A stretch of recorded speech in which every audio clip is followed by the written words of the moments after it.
प्रिय विद्यार्थियों, मेरा नाम सुनीता साकरे है और मैं SNDT महिला विश्वविद्यालय के हिंदी विभाग में एसोसिएट प्रोफेसर हूँ। मैंने प्रयोजनमूलक हिंदी पर इकाई 1 पर बात की थी। आज मैं इकाई 2 पर बात करने जा रही हूँ और उसके विवेच्य मुद्दे इस प्रकार से है। राजभाषा के प्रमुख प्रकार।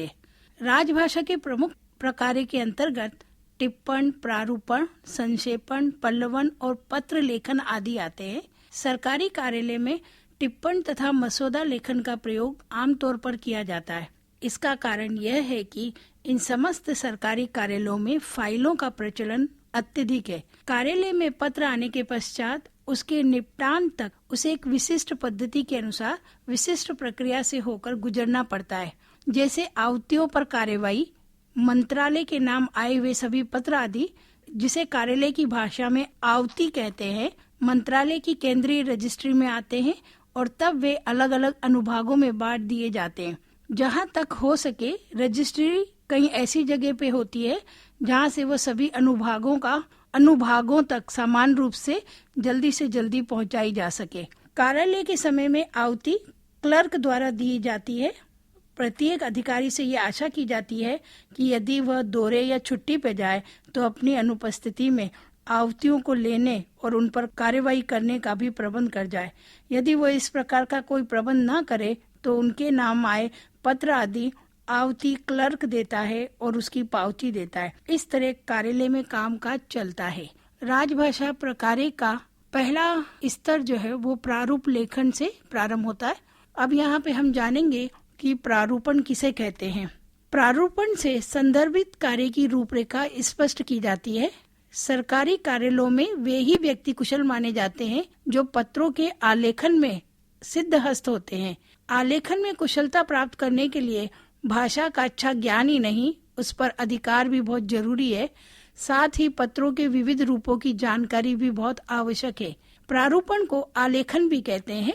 आलेखन का सीधा संबंध पत्राचार से है, जो सहायक अथवा बड़े अधिकारी द्वारा लिखी गई टिप्पणी या दिए गए निर्देशों पर आधारित होती है। प्रारूप का सीधा संबंध संस्कृत शब्द से है, जिसका अर्थ है लिखना या चित्रण करना।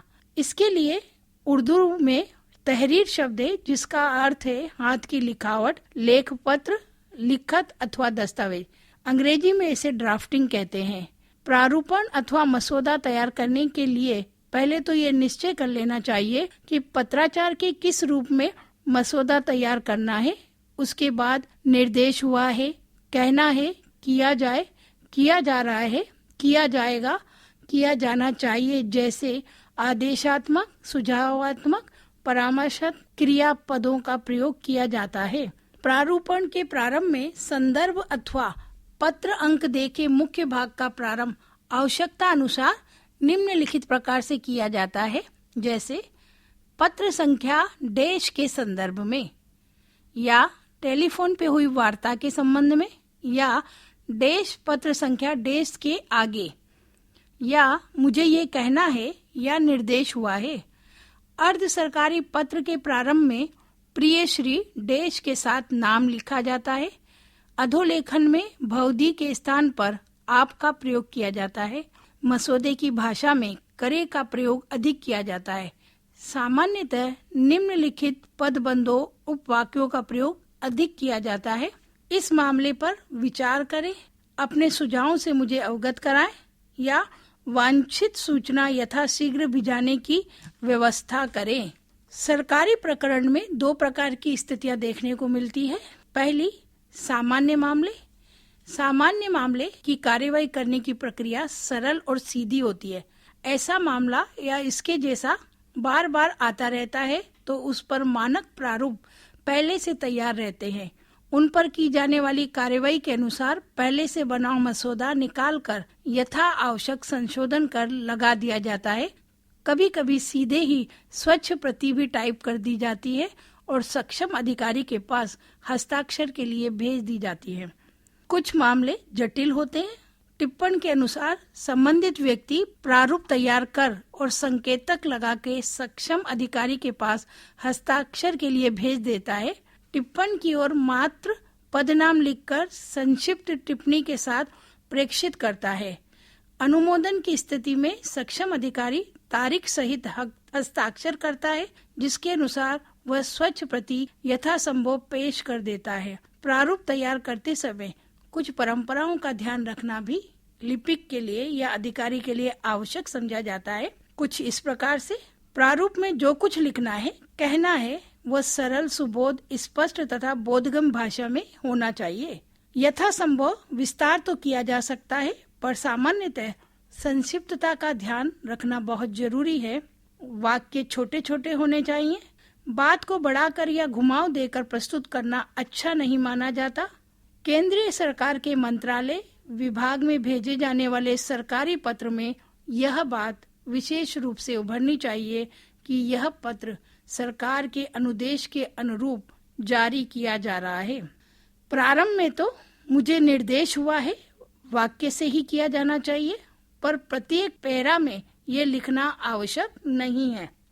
पत्र प्राप्तकर्ता के साथ मानवीय स्तर पर संबंध बनाने की दृष्टि से उसकी भाषा का स्वरूप ऐसा होना चाहिए जिससे सरकार और प्राप्तकर्ता के मध्य सामीप्य की अनुभूति हो। जब पत्र काफी लंबा और जटिल बातों से युक्त हो तो अंतिम अनुच्छेद में बहुत संक्षेप में बात स्पष्ट कर देनी चाहिए। पत्र में स्पष्टता होनी चाहिए, जिसके लिए कई बातों का ध्यान रखना भी परम आवश्यक है। जैसे पत्र प्रारंभ करने से पहले ही काफी ऊपर बीचों बीच विषय लिखा जाना चाहिए।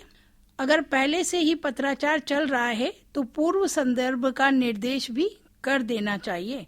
पत्र का प्रारंभ विषय के मुख्य मुद्दे से होना चाहिए।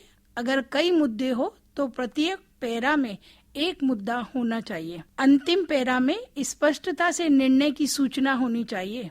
प्रारूप में हाशिए में पूर्व संदर्भों या फाइलों में आए पत्राचार या सहपत्रों का स्पष्ट उल्लेख होना चाहिए। यदि एक ही तारीख में उस फाइल में एक से अधिक पत्र भेजने हों तो एक पत्र पर फाइल संख्या देकर -199 लिखना चाहिए, तो दूसरे में -299 उसी क्रम में बढ़ाया जा सकता है। हाशिए में तिरछी रेखाएं लगाकर सब पत्र का निर्देशन किया जाना चाहिए। प्रसंग, संदर्भ, तथ्य, निर्णय, सह पत्र आदि से संतुष्ट होकर सक्षम अधिकारी अनुमोदन कर देगा। दाहिनी ओर हस्ताक्षर कर बाईं ओर लिखे अपने पद नाम को काट देगा। यह पत्र टाइप होगा। यदि पत्र अर्ध सरकारी हो तो अधिकारी के वैयक्तिक सहायक या लिपिक द्वारा ही टाइप किया जाएगा, अन्यथा टाइपिंग पुल में टंकित होकर निर्गम अधिकारी के पास भेज दिया जाता है। पत्र के महत्व और मूल्य का स्थान रखते हुए वह पत्र वास्तविक अधिकारी के हाथों की शीघ्र एवं सुरक्षित पहुंचाया जाता है। उसकी अनुपस्थिति में संबंधित फाइल को संभालने का कार्य सहायक लिपि के द्वारा होता है। पंजीकरण की व्यवस्था, मिलान करना, स्वच्छ प्रतियों पर हस्ताक्षर करना आदि कुछ ऐसे काम हैं जिनकी जिम्मेदारी अनुभाग अधिकारी या सहायक अधिकारी की होती है।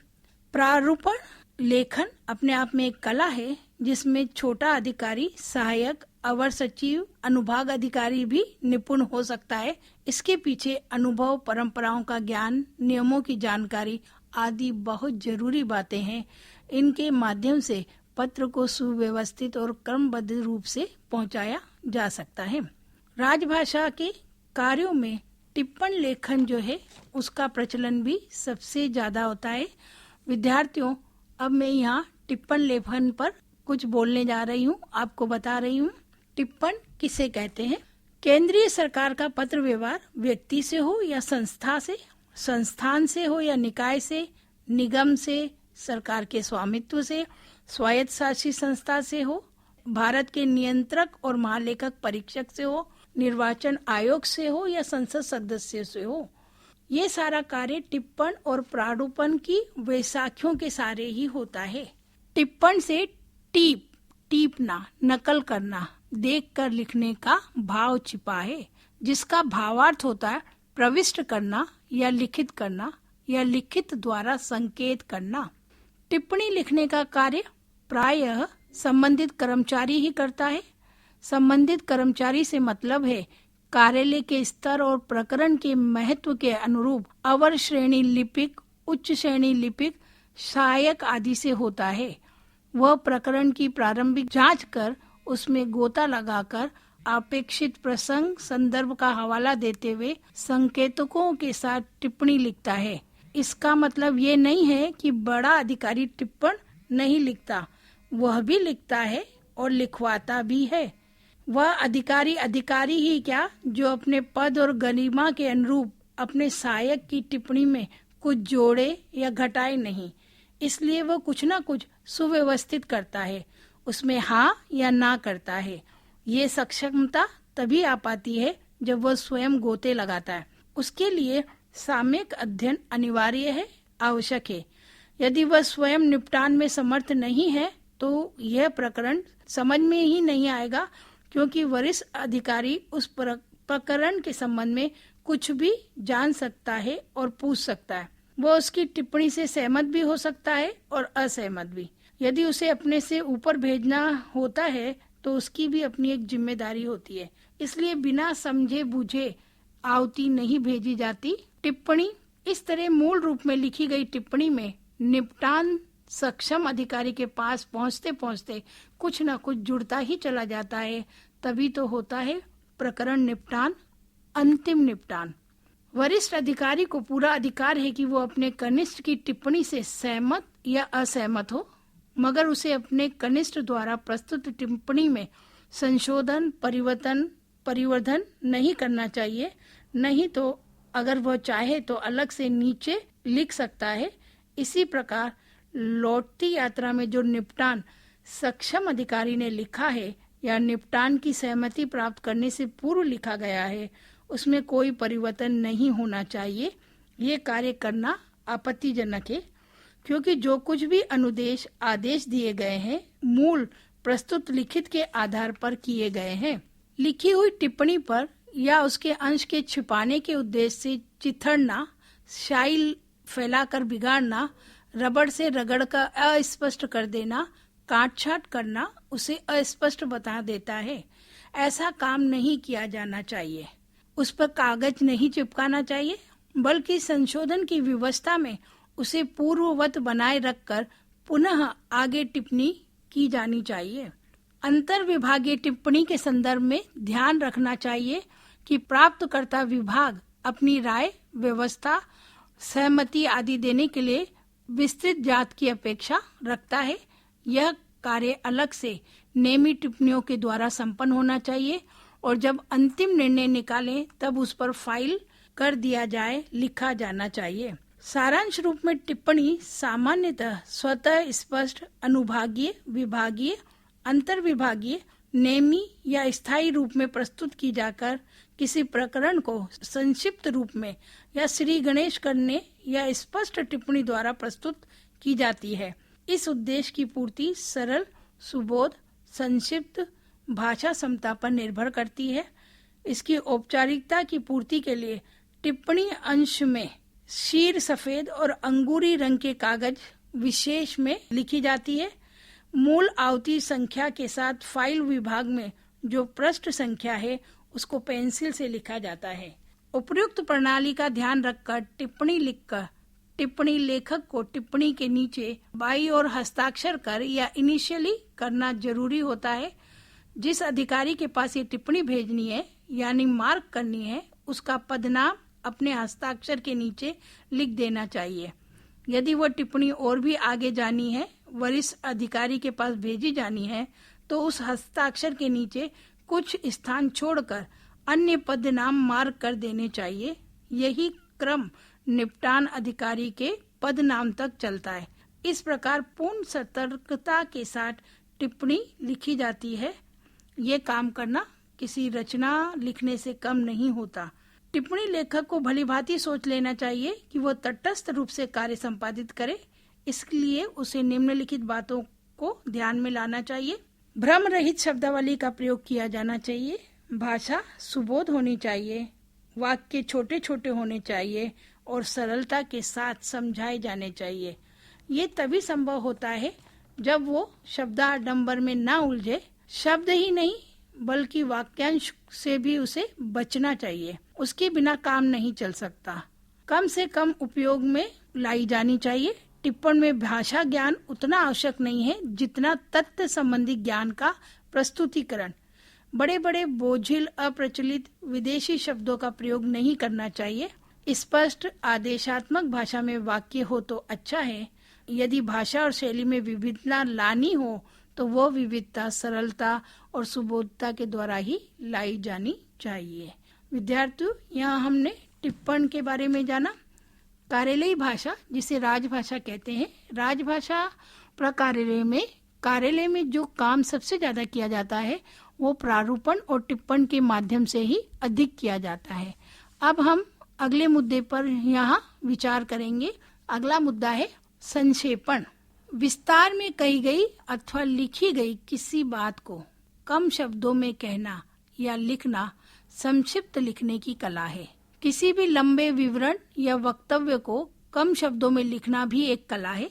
यह कला सतत अभ्यास से ही विकसित की जा सकती है।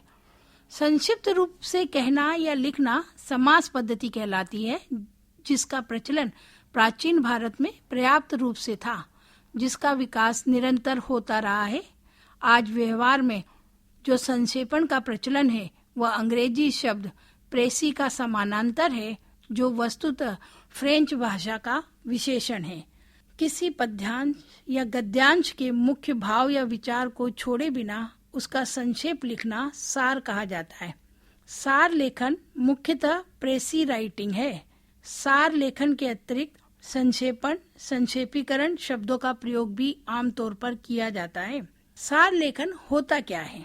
कम से कम शब्दों में दूसरे के कथ्य को समेटना एक महत्वपूर्ण गुण है। सार लेखन के लिए भाषा की समझ और अभिव्यक्ति की क्षमता बहुत जरूरी है। इससे अभिव्यक्ति में तो निखार आता ही है, साथ ही विषय को ध्यान पूर्वक पढ़ने और उसे समझने तथा विचारों को केंद्रित करने का अभ्यास भी होता है। संक्षिप्तता आज के जीवन की परम आवश्यकता है। अनावश्यक शब्द आडंबर को त्याग कर किसी विषय के मुख्य बिंदुओं को सार रूप में प्रस्तुत कर अपने साथ दूसरों का समय भी बचाया जा सकता है। इस कला में निपुणता अभ्यास तथा सूझबूझ के माध्यम से ही आती है। पत्रकार, वकील, अध्यापक, न्यायाधीश तथा व्यापारी सभी के लिए इस कला में कौशल प्राप्त करना बहुत लाभकारी है। भाषा ऐसी साफ सुथरी तथा मजी हुई हो कि प्रत्येक शब्द अपनी बात स्वयं कहता नजर आए। किसी साहित्यिक रचना के लेखन अथवा सार लेखन में मौलिक अंतर है। साहित्यिक रचना के सृजन में लेखक को मनोभावों के विस्तार के लिए पर्याप्त अवकाश होता है। वह कल्पना के घोड़े भी दौड़ा सकता है, इसके लिए वह स्वतंत्र भी है, जबकि सार लेखक इस स्वतंत्रता से वंचित है। कल्पना और रंजन के लिए यहाँ कोई स्थान नहीं। सार लेखन के लिए कलम की साधना एक अनिवार्य तत्व है। अब हम यहाँ जानेंगे कि संक्षेपण कैसे लिखें। सार लेखन की कोई ऐसी विधि नहीं है कि उसको बस याद कर लिया जाए। उसके लिए तो अभ्यास बहुत जरूरी है। इसके लिए आवश्यक अनावश्यक के विवेक को जगाना पड़ता है। जिस सामग्री का सार करना है उसे अत्यंत सावधानी से पढ़ना चाहिए और उसको समझने का प्रयत्न करना चाहिए। एक बार पढ़ने से काम ना चले तो बार बार पढ़े और अपने से ही पूछे कि क्या पढ़ रहा हूँ, किसके विषय में विवेचना पढ़ रहा हूँ। इस प्रकार के अनेक प्रश्नों के उत्तर से समस्या काफी सुलझ जाएगी। बार बार पढ़कर उसके केंद्रीय भाव के निकट पहुँचने का प्रयास करना चाहिए, जिसके आधार पर उस विषय को अपने शब्दों में लिखना है। इस लेख के वाक्य छोटे छोटे और भाषा सरल होनी चाहिए। यह लेखन में मूल अवतरण के शब्द, मुहावरे और वाक्य न आए। मूल में आए उदाहरण, उद्धरण, संदर्भ, अलंकारिक प्रयोग सबको छोड़ देना अनिवार्य है। उपयोगी आंकड़े, विशेष नाम तथा अत्यंत आवश्यक तिथियां उचित स्थान पर समाहित कर लेनी चाहिए। इस प्रारंभिक प्रयत्न के बाद मूल को फिर से दोबारा पढ़ना चाहिए और पता लगाना चाहिए कि कोई अंश छूट तो नहीं गया है। यदि ऐसा हुआ है तो उसका समावेश भी कर लेना जरूरी है। इसके बाद सार को फिर से पढ़ना चाहिए और अनावश्यक को काट देना चाहिए। सार लेखन में अपनी ओर से कुछ नहीं जोड़ना चाहिए। यदि आवश्यक जान पड़े तो मूल में दिए गए विचारों के क्रम में परिवर्तन किया जा सकता है। यह ध्यान रखना चाहिए कि सार सामान्यतः मूल के तीसरे भाग से अधिक लंबा नहीं हो। यह आवश्यक नहीं कि मूल और सार का एक एक शब्द गिना जाए। एक पंक्ति के कुछ शब्दों से संपूर्ण व्यक्तियों का अनुमान लगाया जा सकता है। 4-5 शब्दों की घटा बढ़ी सदा उपेक्षणीय होती है। संक्षेपण के गुण क्या है? सार लेखक को सार को गही रहो थोता दे उड़ाए वाली उक्ति का अनुसरण करना चाहिए। इस कौशल को अर्जित करने के लिए सार लेखन में निम्नलिखित गुण होने चाहिए। जैसे उसकी बुद्धि कुशाग्र होनी चाहिए। ये सार लेखन के लिए बहुत आवश्यक है कि उसकी बुद्धि पर्याप्त पैनी हो, तथ्यों को परखने तथा उनकी सही विवेचना करने की क्षमता उसमें हो। विवेचनात्मक पक्ष भी सबल होना चाहिए। इसके लिए बुद्धि का कुशाग्र होना आवश्यक है। दूसरा गुण है बुद्धि की एकाग्रता। एकाग्र मन से काम करने पर जटिल से जटिल विषय को भी जल्दी ही समझने में मदद मिलती है। तीसरा गुण है विशद ज्ञान। सार लेखक का समसामयिक समस्याओं गतिविधियों से परिचित रहना बहुत जरूरी है। उसके ज्ञान का क्षेत्र किसी एक विषय तक सीमित नहीं होना चाहिए। लेखक अपने सार लेखन में तभी न्याय कर सकता है जबकि उसे संबंधित विषय का पर्याप्त ज्ञान हो। अगला गुण है समाहार शक्ति। सार लेखक में गागर में सागर समेट लेने की अद्भुत क्षमता होनी चाहिए। अपनी कही हुई बात स्वतः स्पष्ट होनी चाहिए। अभिव्यक्ति में स्पष्टता और भाषा पे अधिकार उसका होना ही चाहिए। भाषा का व्यवहारिक ज्ञान भी उसे होना चाहिए। विराम चिन्हों की सही जानकारी, विभक्तियों के उचित प्रयोग, संधि समास का ज्ञान होना भी परम आवश्यक है। उसे निरंतर अभ्यास करते रहना चाहिए। अभ्यास का अत्यधिक महत्व है। करत करत अभ्यास के जड़मति होत सुजान, इसका प्रमुख लक्ष्य है। किसी कार्य को बार बार करते रहने से कुशलता और दक्षता में वृद्धि होती है। इससे समय की बचत होती है और कार्य में भी निखार आता है। संक्षेपण करते समय कुछ बातों से बचना भी चाहिए। जैसे प्रथम पुरुष तथा मध्यम पुरुष के कथन से बचना चाहिए। प्रत्यक्ष कथन नहीं देना चाहिए। प्रश्न और उत्तर में प्रश्न की चर्चा नहीं की जानी चाहिए। अधिक विस्तार से बचना चाहिए। वाक्य परस्पर संबंधित होने चाहिए। संक्षेपण को अलग अलग भागों में नहीं बांटना चाहिए। अपनी तरफ से कुछ ना जोड़े और ना ही कोई टीका टिप्पणी करें, चाहे आप मूल कथन से सहमत हो या ना हो। कठिन और जटिल शब्दावली का प्रयोग नहीं किया जाना चाहिए और पुनरावृत्ति से बचना चाहिए। पत्र व्यवहार में संक्षेपण किस तरह लिखा जाता है? देखा जाए तो पत्र व्यवहार में प्रवाह संक्षेप और तालिका संक्षेप का ज्यादा महत्व है। ये दो पद्धतियों से कार्यालय का पत्राचार किया जाता है। हम इन दो पद्धतियों का उल्लेख यहाँ करने जा रहे हैं। पहला है प्रवाह संक्षेप। किसी भी कार्यालय के समस्त पत्र व्यवहार को पूर्वापर क्रम से लगा लेना चाहिए और संपूर्ण पत्र व्यवहार के आधार पर प्रवाह संक्षेप तैयार करना चाहिए, जिसमें आवश्यकता अनुसार यथा आवश्यक तारीख तथा पत्र के क्रमांक का उल्लेख भी किया जाना उचित रहता है। जैसे क्रमांक 190/राज/1/5/2013, दिनांक 9 अक्टूबर 2013 के पत्र द्वारा डैश ने सूचित किया है कि 30,000 रुपए की स्वीकृत राशि हर हालत में प्राप्त होने के 2 माह के अंदर व्यय की जानी चाहिए, जिसका विवरण आवश्यक निर्देशानुसार लेखा विभाग को प्रेषित कर देना चाहिए। ये एक उदाहरण है प्रवाह संक्षेप का। दूसरा होता है तालिका संक्षेप। तालिका संक्षेप में समस्त पत्र व्यवहार को क्रम से तिथि के अनुसार तालिका के रूप में प्रस्तुत किया जाता है और प्रत्येक पत्र में संकेताक्षर लगाकर नत्थी कर दिया जाता है, जिससे आवश्यकता पड़ने पर अधिकारी चाहे तो मूल पत्र को तत्काल पढ़ सकता है। तालिका की रूपरेखा इस प्रकार बनानी चाहिए। जैसे क्रमांक संख्या 1, पत्र संख्या लिख देनी चाहिए, दिनांक दे देना चाहिए, प्रेषक या प्रेषिता और विषय। इस तरह एक तालिका बना लेनी चाहिए। प्रवास संक्षेप ही एक प्रकार से स्वतः पूर्ण टिप्पणी होती है, जिस पर टिप्पण लेखन के साथ विवरण प्रस्तुत किया जाता है। अतएव संक्षेपण में इसका सबसे ज्यादा महत्व है। जब भी किसी विभाग में कोई नया अधिकारी कार्यभार संभालता है तो अपने सहायक को फाइल को ठीक ठीक समझने के लिए इस प्रकार की टिप्पणी लिखने का आदेश या तो मौखिक रूप से अथवा लिखित रूप से देता है। तो विद्यार्थियों, हमने संक्षेपण में यहाँ पर बात की। अब हम बात करने जा रहे हैं पल्लवन पर। पल्लवन किसे कहते हैं? हिंदी में पल्लवन शब्द का प्रयोग अंग्रेजी के एक्सप्रेशन शब्द के प्रतिशब्द के रूप में किया जाता है। पल्लवन का सामान्य अर्थ है विस्तार अथवा फैलाव। जिस तरह से किसी बीज का स्वाभाविक विकास होकर पत्तों से बढ़कर पौधे के रूप में होता है, उसी प्रकार किसी शब्द, सूक्ति, उद्धरण या लोकोक्ति आदि के भाव बीज का सुंदर रूप धारण कर भाषा शैली के माध्यम से लघु रचना को पल्लवन में बदल देता है। कम से कम शब्दों अथवा एक वाक्य में कहे गए अथवा लिखे गए भाव विचारों में इतनी स्पष्टता नहीं रहती कि हर तरह के लोग उन्हें आसानी से समझ सके।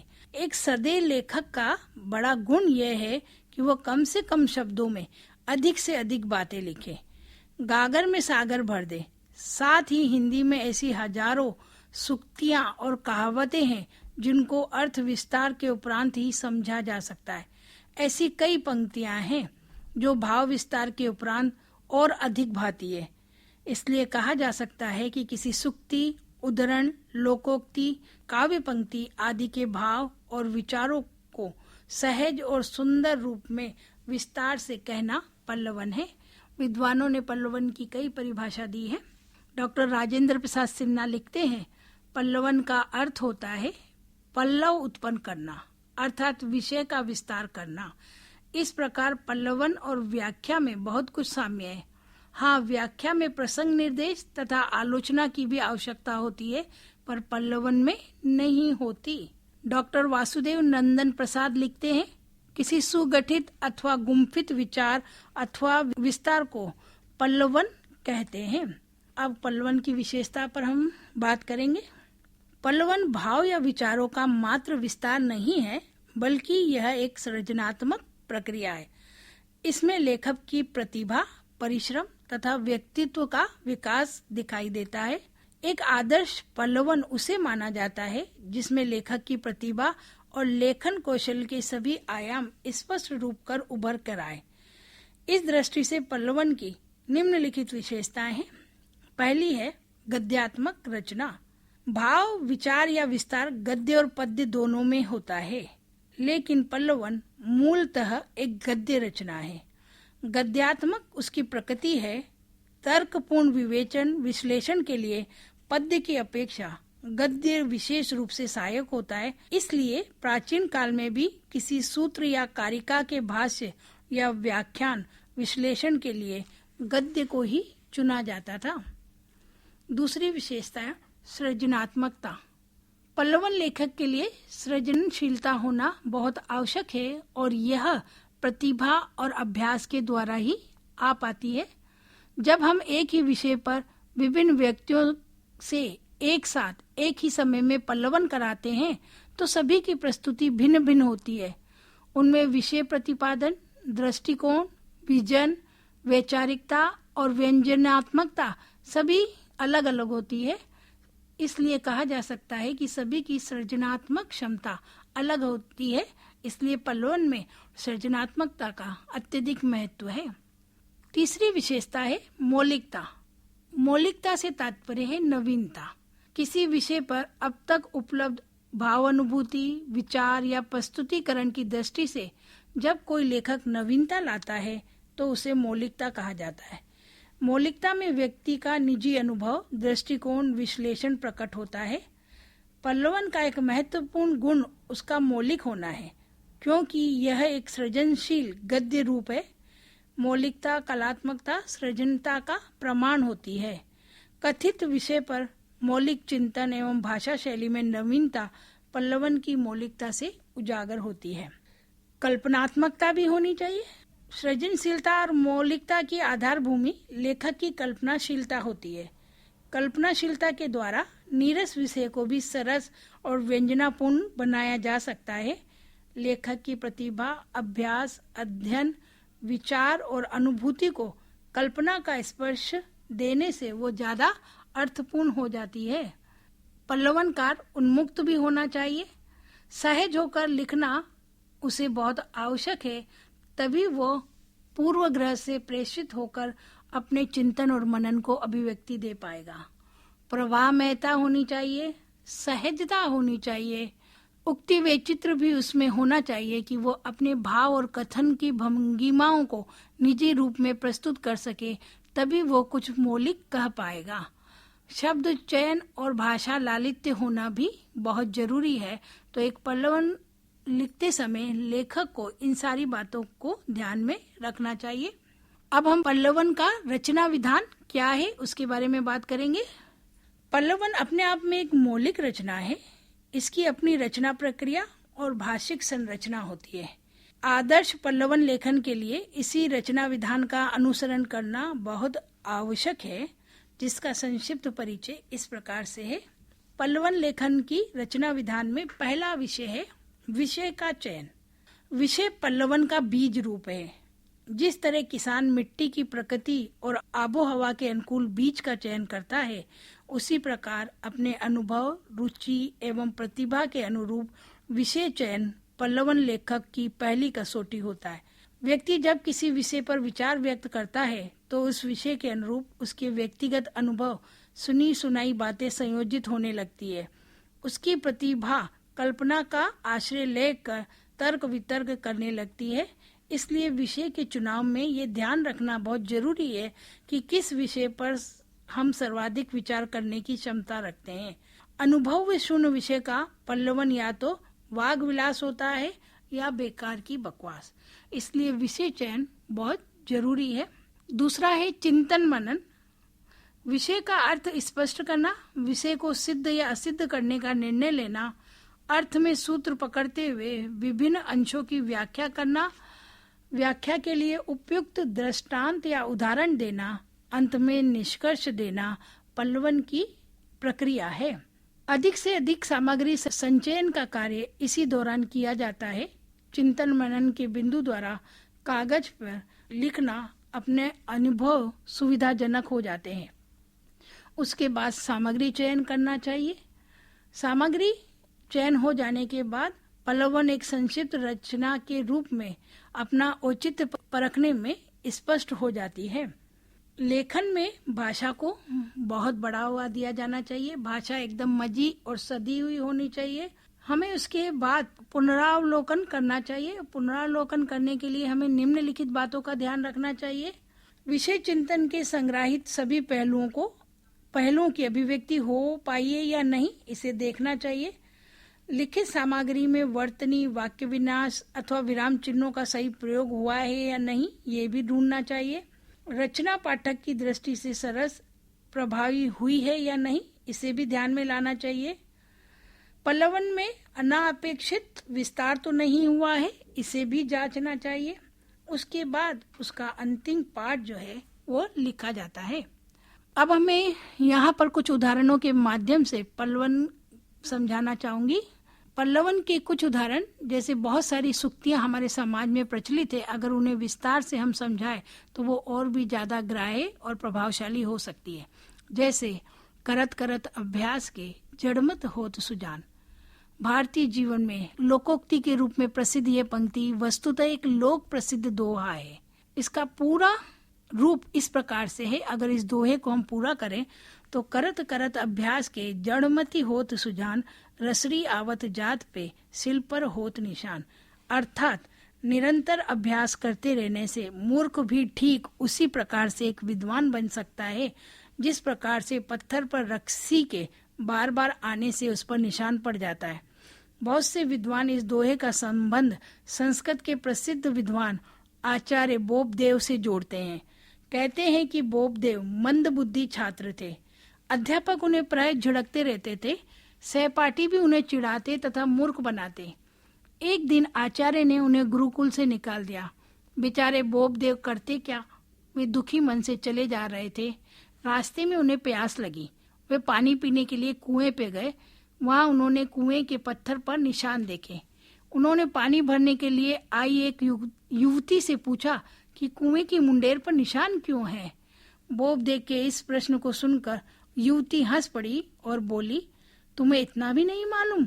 पत्थर पर ये निशान रस्सी के बार बार आने जाने के कारण बने हैं।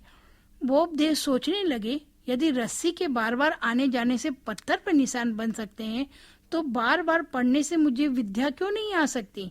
ये सोचकर वे गुरुकुल की ओर लौट पड़े। उन्होंने गुरुकुल में पहुंचकर आचार्य के पैर पकड़ लिए। कुएं पर घटी घटना सुनने के बाद अपना निश्चय भी बता दिया। आचार्य ने शिष्य का दृढ़ संकल्प देखकर उसे क्षमा कर दिया और फिर से गुरुकुल में रख लिया। आगे चलकर यही मूर्ख बोबदेव संसार प्रसिद्ध विद्वान बना। उन्होंने अत्यंत सरल भाषा में एक व्याकरण ग्रंथ की रचना लिखी जिसे मुक्त बोध व्याकरण कहते हैं। सच है, अभ्यास से कुछ भी प्राप्त किया जा सकता है। शिक्षा के क्षेत्र में तो अभ्यास का बहुत महत्व है। संसार के सभी शिक्षाविदों ने अभ्यास, सतत अभ्यास को ज्ञान अर्जन का मूल मंत्र बताया है। यहाँ एक उदाहरण के माध्यम से हमने बताया कि किस तरह इस लोकोक्ति को हमने विस्तार दिया। इसी तरह और भी बहुत सारी लोकोक्तियां हैं जिसका विस्तार हम देख सकते हैं, जैसे अधजल गगरी छलकत जाए, अब पश्चात होत क्या जब चिड़िया चुग गई खे, जिसकी लाठी उसकी भैंस, विदेशी भाषा का विद्यार्थी होना बुरा नहीं पर अपनी भाषा सर्वोपरि है, नर और नारी जन्मते हैं और मरते हैं परंतु राष्ट्र सदा रहता है।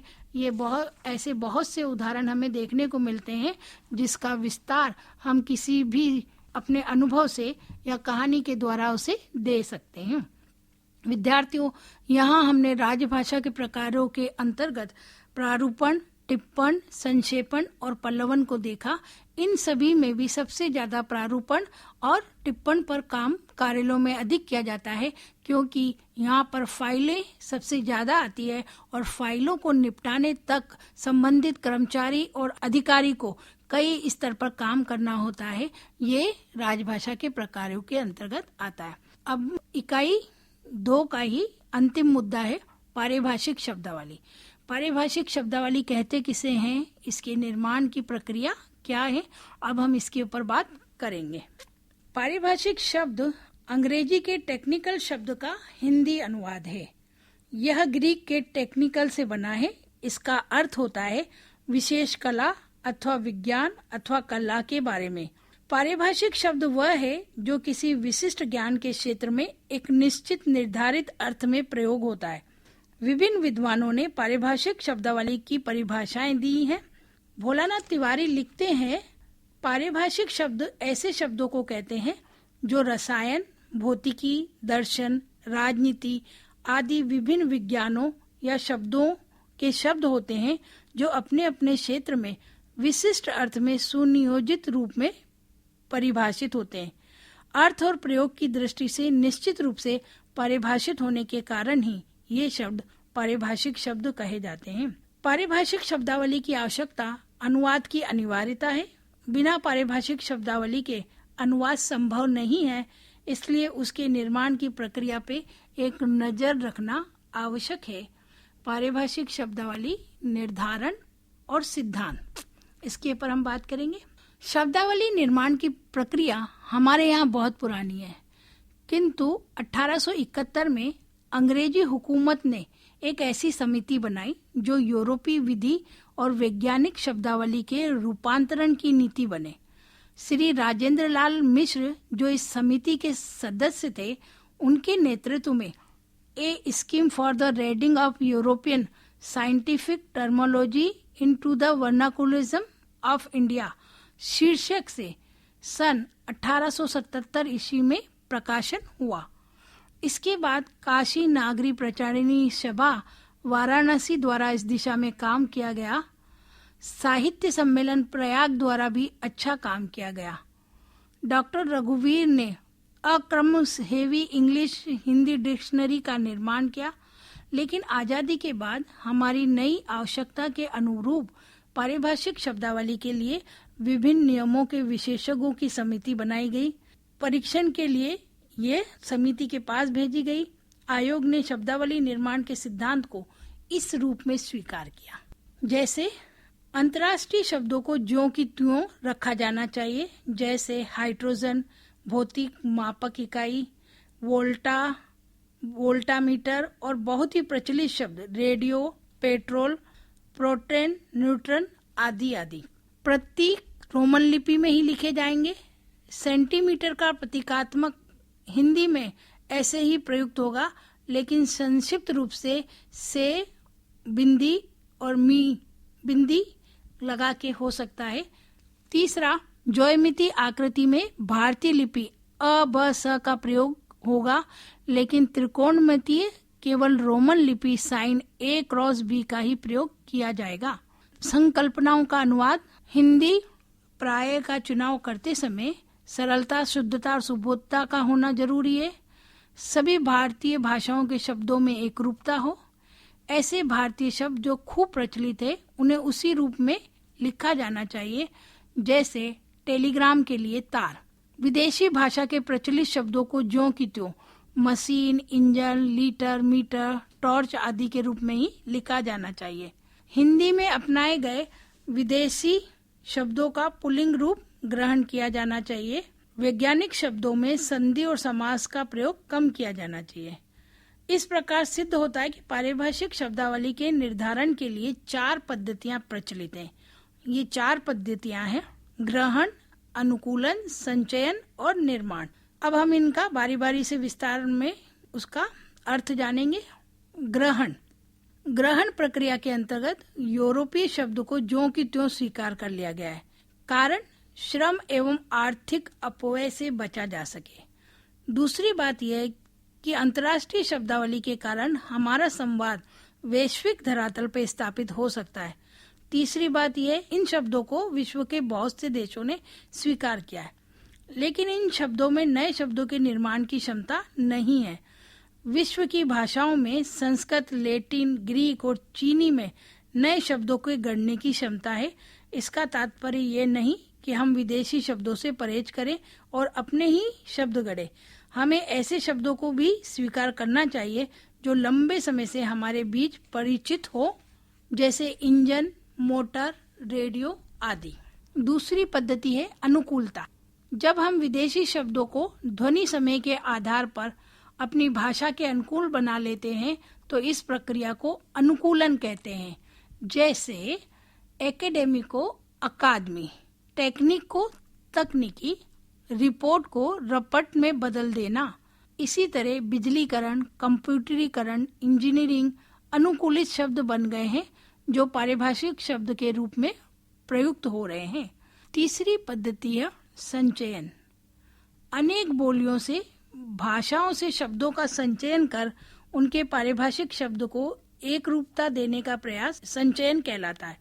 ऐसा करके एक समृद्ध पारिभाषिक शब्दावली बनाई जा सकती है। और चौथी पद्धति है निर्माण। पारिभाषिक शब्दावली हमारी समृद्धि का सूचक है। भाषा में जितने अधिक नए शब्द होंगे उतनी ही भाषा का विकास होगा। हमें अपने शब्दों का निर्माण करना बहुत जरूरी है। धातु, उपसर्ग एवं प्रत्यय के रूप नए शब्दों को नया रूप दे सकते हैं, क्योंकि ग्रहण, अनुकूलन, संचयन के द्वारा पारिभाषिक शब्दों के लेने के बाद ही शब्दों के निर्माण की आवश्यकता बनी रहती है। विख्यात भाषाविद DDS कोठारी ने पारिभाषिक शब्दावली के निर्माण की 3 सिद्धांत बनाए। भाषा उपयोगी होनी चाहिए, बनाए गए शब्दों का मूल उपयोग हो सके, पारिभाषिक शब्दावली सरल हो, लोगों तक अर्थ संप्रेषण के साथ आसानी से प्रेषित की जा सके, उसकी भाषा लचीली हो। एक अन्य विद्वान डॉक्टर रघुवीर ने पारिभाषिक शब्दावली के निर्माण के अनेक सिद्धांत बताए हैं, जैसे एक शब्द एक ही अर्थ दे रहा हो, जैसे पावर के लिए शक्ति, फोर्स के लिए बल, एनर्जी के लिए ऊर्जा। शब्द अर्थानुगमी हो, स्थानांतरण की माप, स्पीड के लिए गति और स्थानांतरण की प्रवृत्ति के लिए चाल शब्द का प्रयोग किया जाना चाहिए। 4 अक्षर से ज्यादा शब्द ना हो। प्रतीक चिन्हों में समानता होनी चाहिए। अशुद्धि शब्द एक जैसे हो, अर्थात व्याख्यात्मक शब्द ना हो, जैसे सिग्नल के लिए संकेत ही हो। उपसर्ग का अनुवाद उपसर्ग में, प्रत्यय का प्रत्यय में होना चाहिए। सार्थक अंगों के अनुवाद में भारतीय शब्दों का निर्माण होना चाहिए।